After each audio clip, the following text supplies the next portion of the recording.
Top U.S. general refutes factually incorrect reporting that military could keep nearly 1,000 U.S. troops. General Joseph Dunford, there. The Journal reported Sunday, citing U.S. officials, that the U.S. planned to continue working with Kurdish fighters in Syria who face threats from Turkey.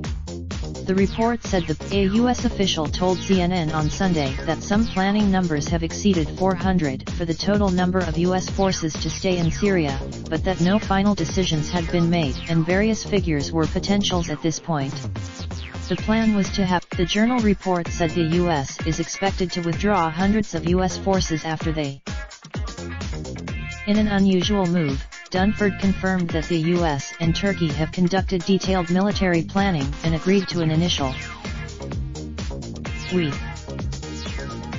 This comes after Trump's in December to have a rapid withdrawal of the U.S. military from Syria.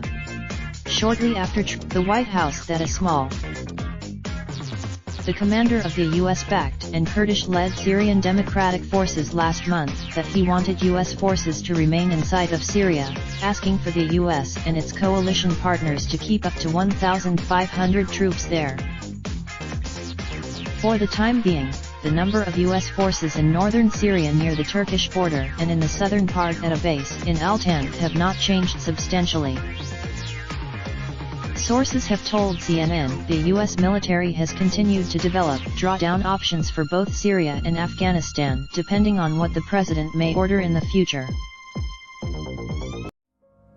Raindrop, drop top smoking, no cooking the hot pot. Fucking on your bitch, yeah, that. Looking up, open the park.